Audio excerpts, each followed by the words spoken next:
This is the CBS Evening News. Dan Rather reporting. Good evening. Promising news tonight for the American consumer and especially for the American motorist. It arrived courtesy of Saudi Arabia, which showed analysts just how determined that country is to hold down world oil prices and punish its archenemy, Iran. CBS News business correspondent Ray Brady reports. They were dumping oil, selling it in markets around the world, sending the price down 85 cents a barrel, a sharp one-day drop. The reason? Over the weekend, Saudi Arabia torpedoed a plan in which OPEC and other oil producers would cut production. Even the threat of that had sent oil prices up around 6 cents a gallon in just the past few weeks. All of a sudden, when they found over the weekend the meeting was not going to be successful and actually counterproductive, everybody's panicking.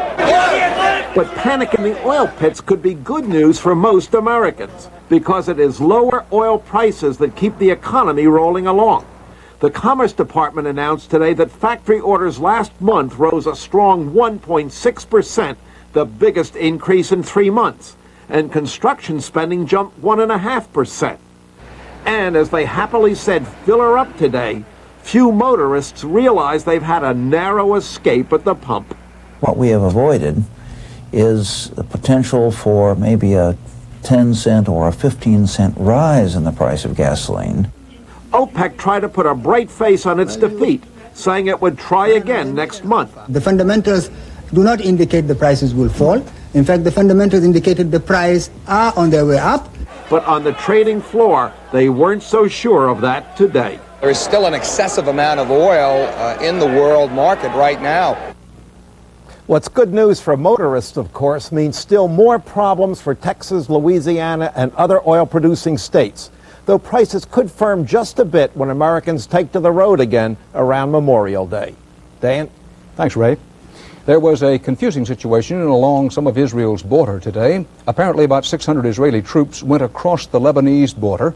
They were backed by tanks and helicopters in what Israel described as a search operation against Palestinian guerrillas. Lebanese sources said at least 3 Palestinians were captured in an area near the Syrian border. Israel said this latest sweep was in response to a rash of guerrilla attacks across the Israeli border. Last week, there were 2 such raids. 5 Arabs and 2 Israelis were killed. Israeli officials say that today's operation was not an invasion and did not involve nearly as many troops as was reported by some other sources earlier in the day. There was another hairbreadth escape today in skies suddenly more adventure-packed than most airline passengers want. This time, it involved a United Airlines jumbo jet flying from Los Angeles to Tokyo. It all happened as investigators checked a possible reason an aging airliner lost an 18-foot chunk of its fuselage over the Pacific last week. Correspondent Terry Drinkwater begins our coverage. For the last hour of the flight, many of the 239 passengers aboard this 747 feared they would not make it to Tokyo. 3 of the jet's 4 engines failed, one after another, and the jumbo limped in on just a single engine. Said one man aboard, "I expected death at any moment, a crash at sea." Passengers were ordered to put on their life vests. I was very scared. I cried. When it finally landed, everybody applauded. Like many United flights, number 97 was nonstop across the Pacific. For 10 hours, the trip was perfectly normal. The 747 was at 39,000 feet. Then, suddenly, an hour and 15 minutes from Tokyo, one engine quit. Then, 30 minutes later, a second engine quit.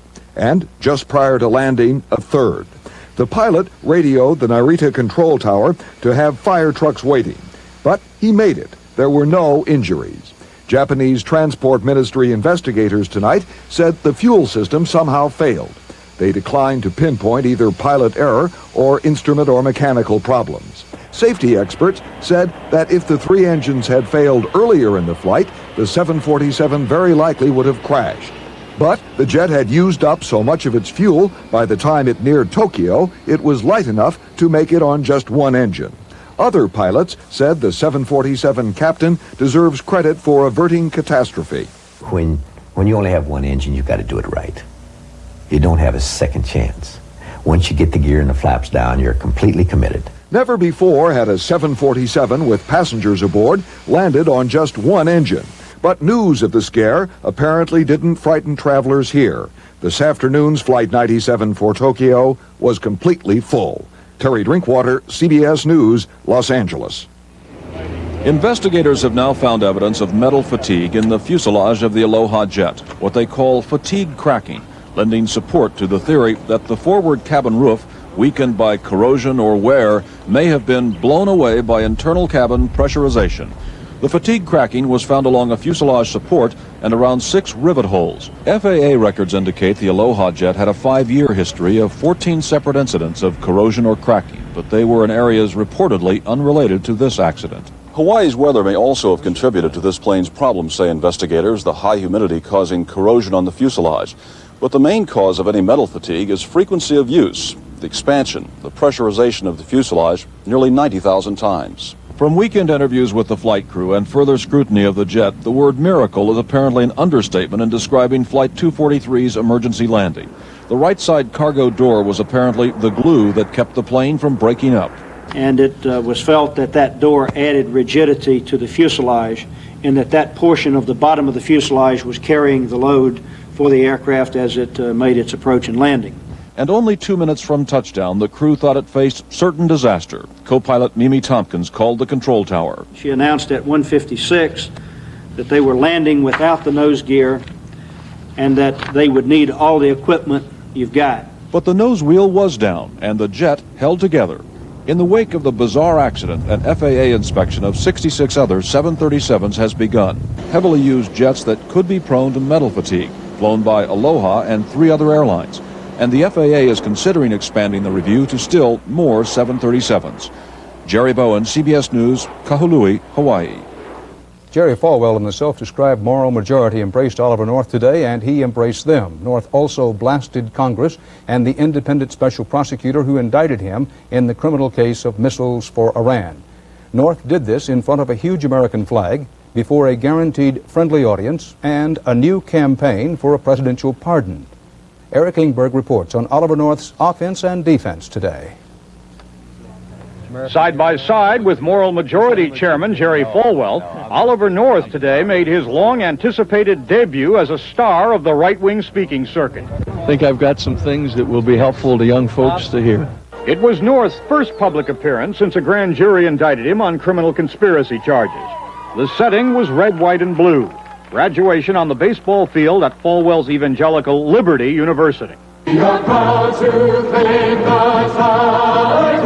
Conservative Senator Jesse Helms had helped Falwell set up the appearance over the objections of North's lawyers. Not only am I now a civilian, it's also the first time I'll have made remarks and not immediately be cross-examined. To the 7,000 students and thousands of parents and spectators, North portrayed himself and his wife and family as innocent victims. Certainly I did not choose to be caught in the middle of a bitter political dispute between the Congress and the President. North did not address the specific charges against him, that he conspired to defraud the government and steal public funds by using Iran arms profits to finance the Contras, that he obstructed Congress, lied, and accepted illegal gratuities. He portrayed the allegations far differently than the prosecutors do. I have been accused of helping the brave young men and women of the Nicaraguan resistance, of trying to rescue American hostages held captive. Those accusations are not a brand. They are a badge of honor. North offered some insights into his view of history and the forces that might have convinced a young officer to run a secret war against the wishes of Congress and then mislead the congressman. I don't believe we've got any badges or decorations that go with the fruit salad on your uniform. We don't have one for lying to Congress. We don't have one for altering documents. Falwell, who has launched a petition drive to convince the president to pardon North, said today he has garnered 600,000 names. Eric Ingberg, CBS News, Lynchburg, Virginia. Still to come on the CBS Evening News, correspondent Doug Tennell on the twin horsemen of famine and war inside Ethiopia, and Harold Dow on the spread of the drug war to small-town America.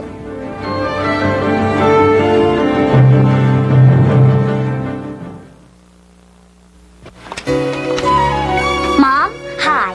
Listen to this. Well, of course you hardly hear anything. It's my new Whirlpool dishwasher. Yes, it's on. Oh, it cleans great.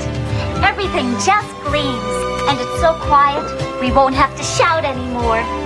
Mom, what's all that noise? Oh, it's your dishwasher. We're making your world a little easier. Whirlpool. You're on the road to the top. There's no time to stop. You're gonna make your dreams come true. Here's your address for success, Park Avenue. It's your room with the view. It's your road to command. Every street feels like Park Avenue. The great American road belongs to Buick. Captain, this itchy rash is driving me crazy. Why didn't you use the Cord-Aid? Cord-Aid goes beneath the skin to actually heal itches and rashes. You know, itches and rashes won't last if you use Cord-Aid first. Now for indigestion, gas. Introducing new Extra Strength Malox Plus. It neutralizes more than any leading antacid and dissolves gas. Nobody does as much as new Extra Strength Malox Plus. Police in Poland arrested half a dozen leaders of the outlawed Solidarity Union today. They are trying to put down a wave of strikes against the communist government's price hikes and other economic changes. The strike spread today to the birthplace of Solidarity, the Lenin shipyard in Gdansk, where 3,000 workers took over the plant. Rebels in Ethiopia said they killed more than 200 Soviet-supported government troops in a battle last week. The fighting took place near Asmara. That's the capital of the rebel-held northern province of Eritrea. Both sides are pressing their civil war in an area that has been devastated by drought and famine, raising once again the specter of mass starvation in Ethiopia.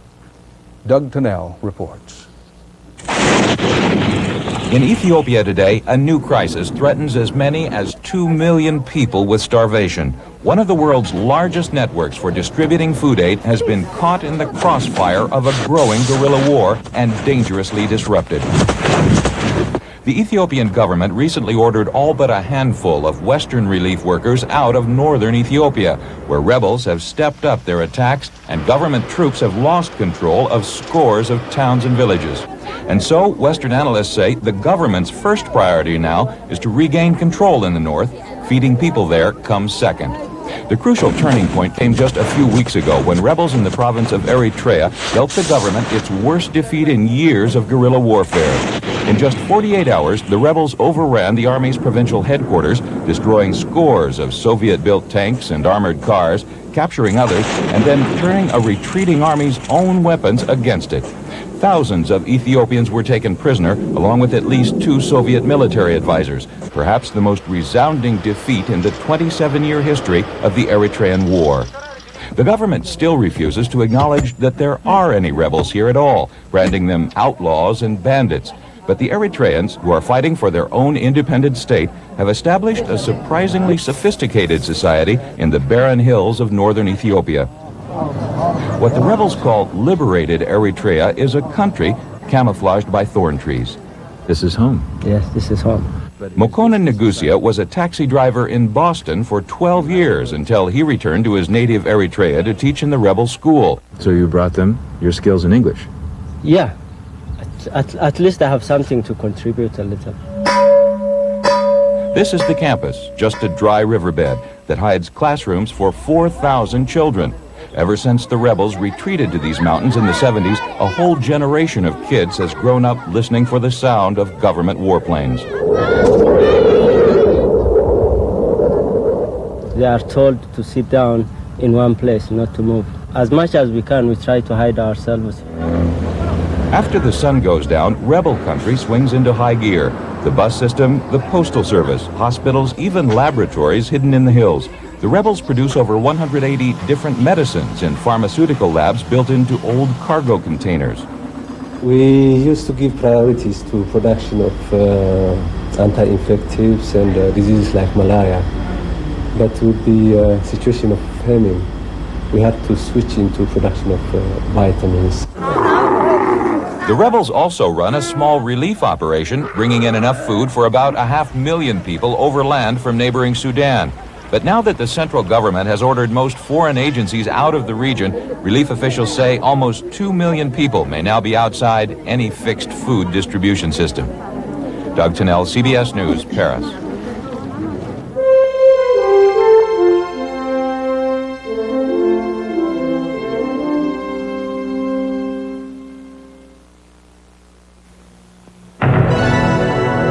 Yesterday, Liz Garland bicycled 20 miles. Today, she'll pay for it. Boy, what did I do? That's why her next move is to Metaprin. Metaprin contains the same medicine as Motrin, and nothing's proven faster for relief of body aches, muscle pain, or any kind of pain. It's also gentler to your stomach than aspirin. Metaprin works fast when you haven't got time for the pain. When you buy a new lawnmower, you want to believe that each one will be the last you'll ever have to buy. But in time, it becomes painfully clear that not all lawnmowers are engineered to last. Knowing this, why would you settle for anything less than a Honda? Year after year, the right tool for mowing the lawn. You know, I'm not easily annoyed, but I never liked the way the vegetables always fell off between the sirloin on my beef kebabs. I fixed that. I don't put vegetables on my beef kebabs. In fact, I believe that's why someone invented salad. Beef, real food for real people. This is the eve of a trio of primaries in Ohio, Indiana, and Washington, D.C. Some of the most negative talk about Michael Dukakis today came from Jesse Jackson. Chief Political Correspondent Bruce Morton reports. We cannot manage Reaganomics as Michael Dukakis suggests. We must reverse Reaganomics.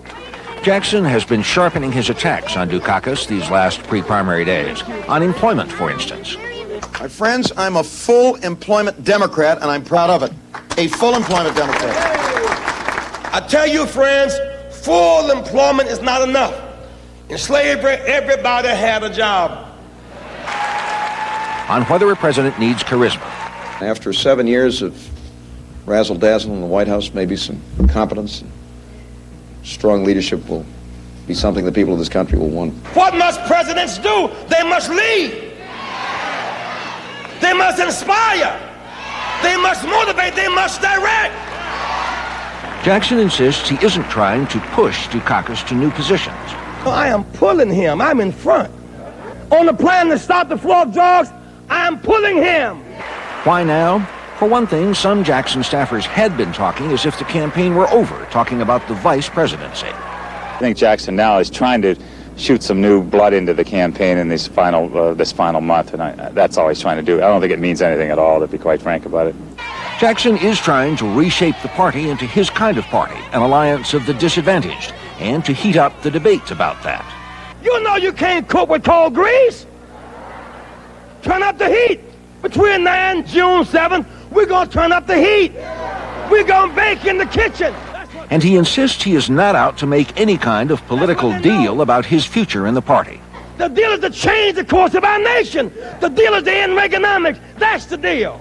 Jackson is running a TV ad here saying that Dukakis is a manager while he is a leader. Jackson is attacking here, but his attacks are neither personal nor bitter. Everybody expects Dukakis to win this primary easily, and there's nothing in any of Jackson's speeches to suggest he won't be a team player once this is over. Dukakis, meanwhile, is sticking to his standard speech, attacks on Republicans, with time out today for a song at a Cincinnati daycare center. He does not respond to Jackson's criticism. Jackson's going to make his points, and I think there are some good points he's making, but I don't think it serves Dukakis well at all to even respond to Jackson now. Dukakis, looking as relaxed as reporters could remember seeing him, found time today to practice throwing deep. Bruce Morton, CBS News, Columbus. The U.S. Supreme Court ruled today a manufacturer does not necessarily violate federal antitrust law by agreeing with one retailer to stop supplying another who sells the product for less. The National League today suspended Cincinnati manager Pete Rose for 30 days for, quote, forcibly and deliberately shoving an umpire during Saturday night's loss to the New York Mets. Rose erupted when umpire Dave Pallone delayed slightly, making a call on a close play at first as the Mets scored the winning run in a 6-5 game. Fans later showered the field with debris, holding up the game for 15 minutes. Pallone was forced to leave the game for his own protection. Rose's suspension is believed to be the longest handed any baseball manager since Brooklyn's Leo DeRocher sat out the entire 1947 season for alleged association with gamblers.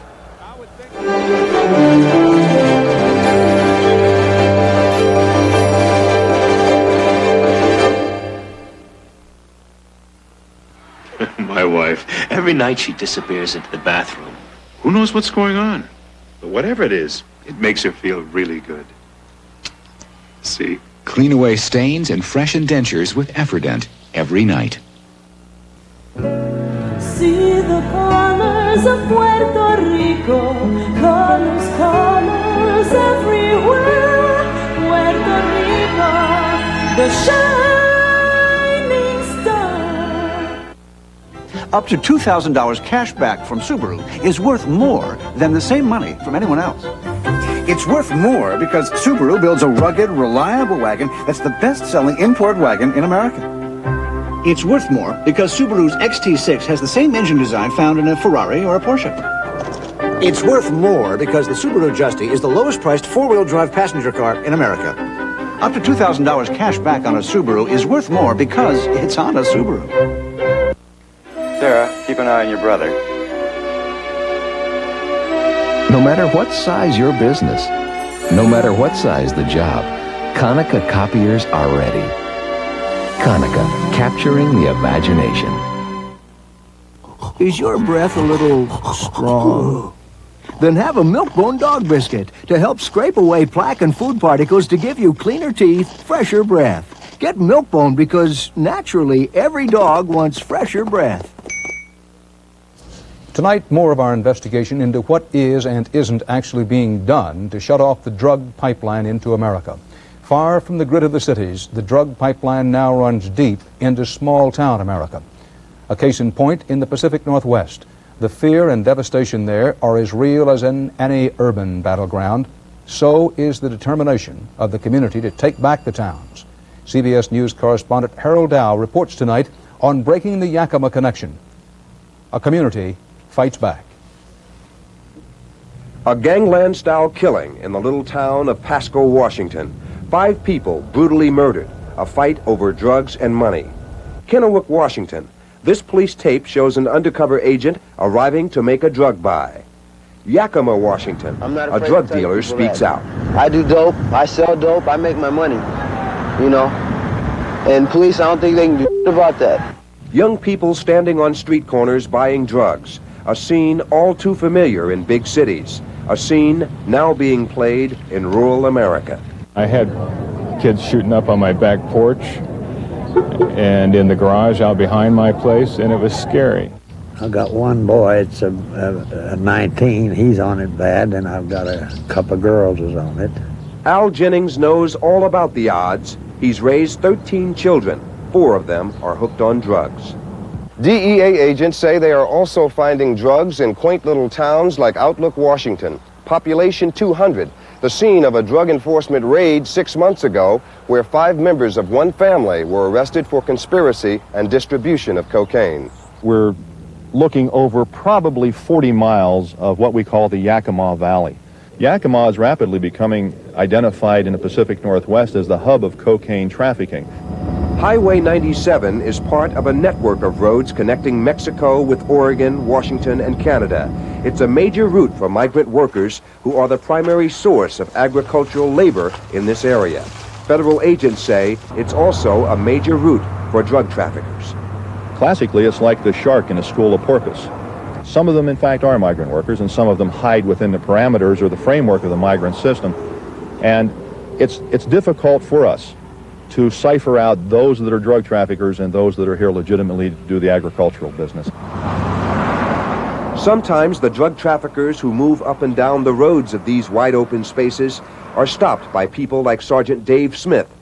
you're alone. Are you afraid? Well, constantly, yes. I guess when, particularly after the sun goes down, and it calls for a lot of caution, and anybody that's not afraid is foolish.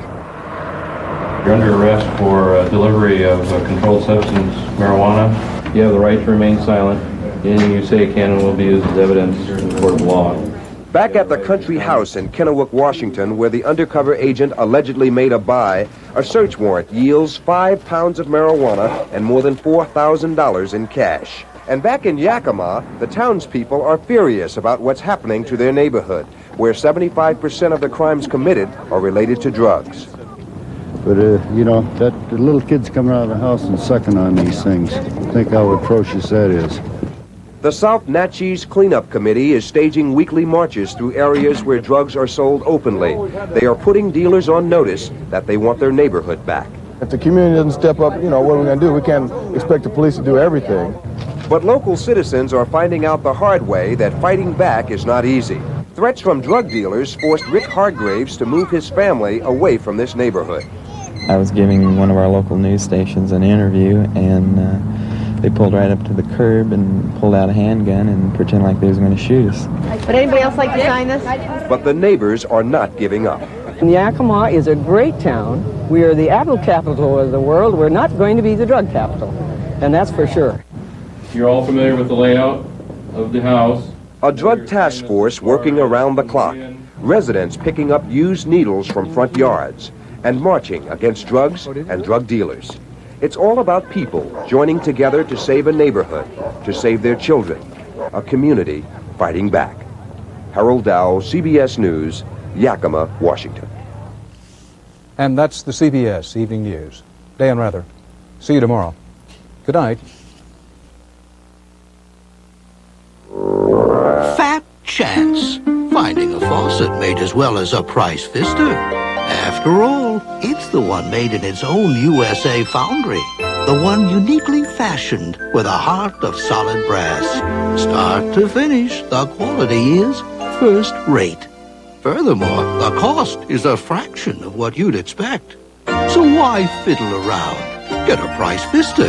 The fabulous faucet with a funny name. Heartburn again. Yeah.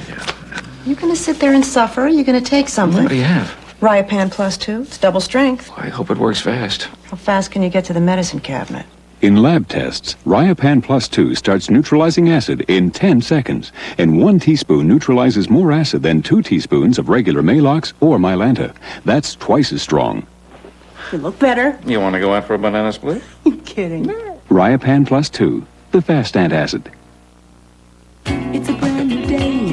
Now here's a special coffee to get you on your way. It's Taster's Choice Colombian Select with half the caffeine. Get a full cup of flavor with only half the caffeine. The kind of coffee you'll savor from all Colombian beans. Colombian Select, rich, real coffee with half the caffeine. A full cup of flavor, only half the caffeine. Taster's Choice Colombian Select.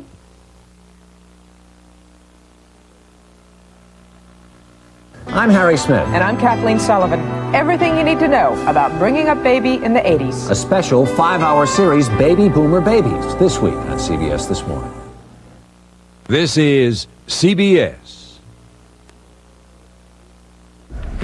Coming up on Eyewitness News tonight, what does a ninja school have to do with a suspected burglary ring and child sex abuse case? We'll have the bizarre details coming up, and we'll tell you why it could take a week to seat the jury in a McMinnville murder trial. Join us for these stories, plus a birthday celebration that marks 207 years of life. Join us for these stories and more next on Eyewitness News.